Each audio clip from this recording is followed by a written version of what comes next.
All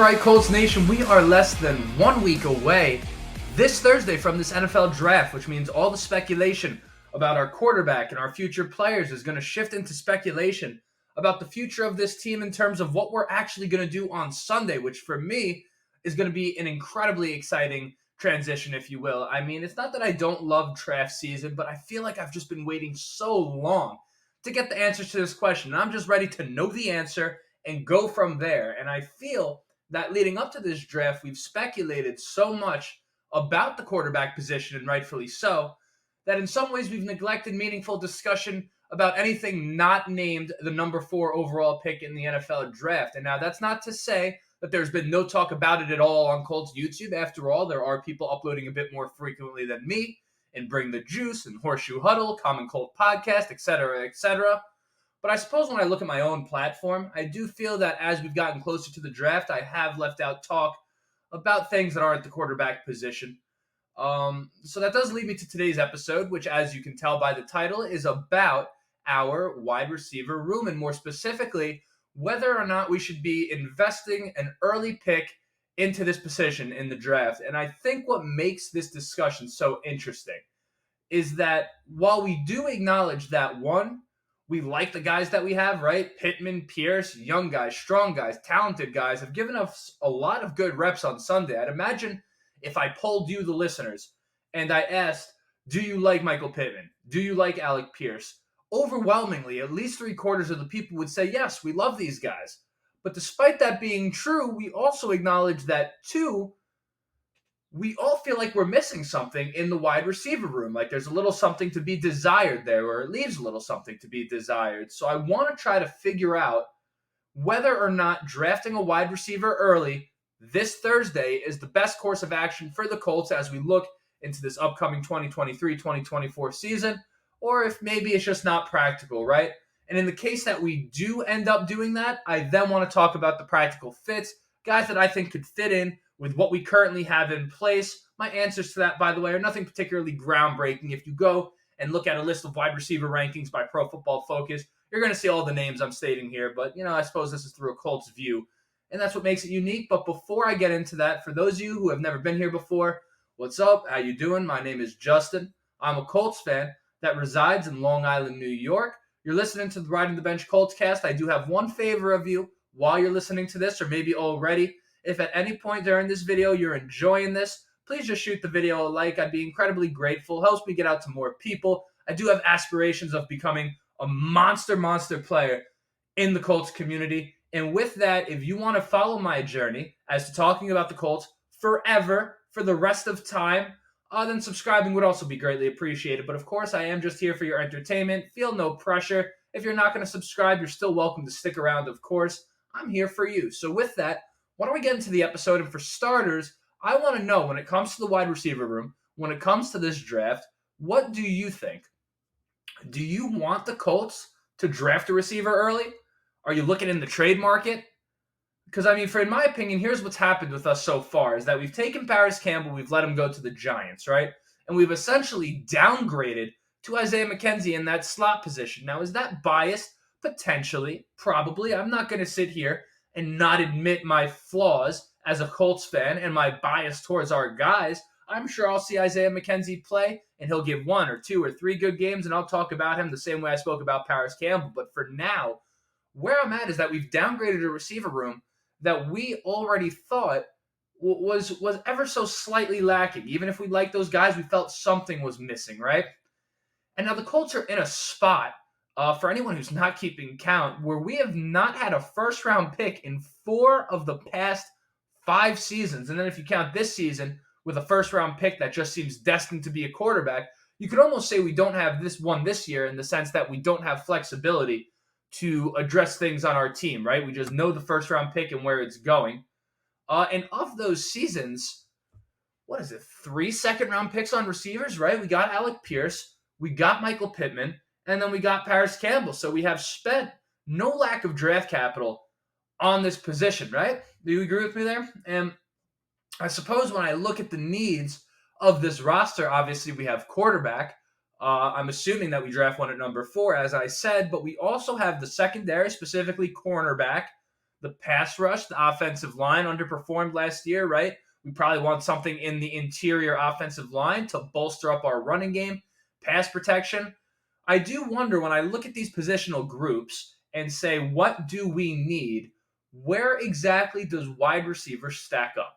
And, as I think about it, really, right in front of you, well, I guess wide receiver is pretty high. I mean, the thing about the offensive line is that when you look across the board, despite the fact that they underperformed, can you rely on drafting anyone better than what we have? I mean, even Bernard Raymond at left tackle was a guy who ended up performing very well as the season went on last year. I mean, maybe there's Osiris Torrance, right? Maybe we could plug him in at guard or something like that. But you look at Braden Smith, we're probably not going to do better than that.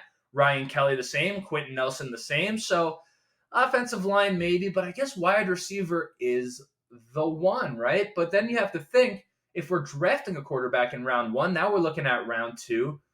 Who's going to be available in the second round? I mean, when you look at the mock drafts, you're going to see a lot of people going in the 20s over there, and are any of them worth trading up for? And again, you have a lot of teams in the 20s. In fact, I probably should have pulled them up. Let me pull that up real fast while I'm on here with you guys. Hold on. NFL draft order. Bum, bum, bum, bum, bum. Filibuster, filibuster, filibuster. So, yeah, in the 20s, right, we have the Chargers, I think, are in play for a wide receiver. You have Keenan Allen aging, right? So the Chargers at 21, Baltimore at 22, Minnesota at 23, quite frankly, Jacksonville, the Giants, Dallas, Buffalo, Cincinnati, New Orleans, Philly, Kansas City. Every single one of those teams is pretty much in play for a wide receiver. Maybe not Philly, but at the same time, they're not a team that's going to shy away from drafting the best player available. It's what they do. So I do feel if we want to get one of these guys, we're going to end up having to trade up. And I don't see a guy like Jackson Smith and Jigba being available or even within the vicinity of the 20s, right? But there are guys there, such as Zay Flowers, Josh Downs, Quentin Johnston, right? Jordan Addison, may I not forget. These are guys that are probably going to be available in the 20s, but maybe not at that second round pick. If anyone's to be available at that second round pick, I'd probably say that it's Downs, right? I would say Downs, Quentin Johnston. A lot of talk about him slipping lately, but the question is, if we're to trade up, do any of these guys fit into what we're doing? So I want to start with Zay Flowers briefly, and just from what I've seen, I have been wrong, by the way, about so many wide receivers in my life that it is unbelievable. So take everything I'm about to say with a grain of salt, because despite the fact that I will, and to anyone who's willing to listen, I will express my confidence in evaluating a quarterback. Wide receiver is not a position that I could say the same about. I'm just wrong too often. But Zay Flowers is a guy who I expect to go basically be the first guy gone after Jackson Smith and Jigba, maybe to the Chargers even. You gotta love his explosiveness, right? And I feel like that's something that we lack in the wide receiver room. So when you're talking about someone who fits in, a guy like Zay Flowers can really come in and provide something dynamic. You have a Michael Pittman, big body, tough dude, go get a catch for you. Alec Pierce the same, not to say he's not explosive, but a guy like Zay Flowers really just moves a little bit different than some of the other guys on the field. Just pops off the screen. I mean, Zay Flowers would be awesome for the Colts. Now, Josh Downs is a guy who I like as a shifty player in the slot, and go figure, we just lost Paris Campbell, who was playing that role for us. Now, he's a nice route runner. And the lateral movement, I would say, and the ability to get yards after the catch, these are something that would end up being a welcome addition to our wide receiver core on day one, to be honest, without Paris Campbell. I can see Josh Downs, if we were to get him, literally starting for us in the slot with the first Sunday of the season. And that's what I happen to like about that pick. Quentin Johnston, very polarizing player, right? Big, athletic guy. But this is kind of how I described a Michael Pittman. This is how I described an Alec Pierce. The question is that if you get a guy like Quentin Johnston available with our second round pick, now there's no question that a guy who was projected to go in the top 15, you can't just skip over him entirely with that second round pick if you're looking at him. But at the same time, you have to wonder, how does he fit into what we currently have? And for me, I don't think the fit is there. Now, I might be wrong. He might just be so good that in spite of that, you just need to get him. And in that case, of course, as I said before, I'll be wrong about yet another wide receiver. And then there's Jordan Addison, who I really, really like quite a bit. And he's the type of guy that doesn't really pop out on the camera to me, right? There's nothing that he's done. I mean, there's a couple catches, of course, but nothing has really like wowed me. Like Zay Flowers athletically. I watch Zay Flowers. I'm like, this guy is popping off the screen. Well, Jordan Addison doesn't give me that. He is the type of guy that does all the things you want him to do. And he's very polished for a guy at this point of his career. His routes are crisp. He's sure hands, just has a feel for getting the proper depth in these different coverages. I mean, there's a skill to that for sure. You know, I mean, a lot of guys can run a play design into a zone, but it takes a good player with great awareness to really adjust that route 2 yards, 3 yards, and kind of just find themselves in a spot. There's a lot of discretion that comes with that type of thing. As you can tell by me, a wide receiver, completely athletic, obviously understand the ins and outs of the position. But with that being said, those are the 4 guys that I think can be in play for us. But I do ultimately think to ensure that we would get one of those guys, it would likely take us moving up in the draft, which is kind of where I'm a little... I mean, listen, I'm not against it. Let me be honest with you at all. Now, do we feel that having one of these guys is a necessary piece of the puzzle if we're going to bring up a young quarterback that we drafted at number 4? Do we feel like the best course of action is to draft another wide receiver to help him out? And in fact, it raises the discussion completely separate. If we have to choose between drafting a piece to help our passing game, like a wide receiver or even a pass catching back, Lord, please don't do anything like that too early, Indianapolis, or grabbing a piece on the interior offensive line to help bolster that running game, which of these should be prioritized when you're trying to help a young quarterback, the receiver or the offensive line? And I don't have an answer. I'm literally asking. And I suppose my point in some sense is that if we draft a QB at number 4, from there on out in this draft, with what we've endured as Colts fans, we have to be making every decision with the question of, is this something that we feel like is going to make life easier for our young quarterback? Now, if the answer to that question is yes, I'm in support of any pick that they make.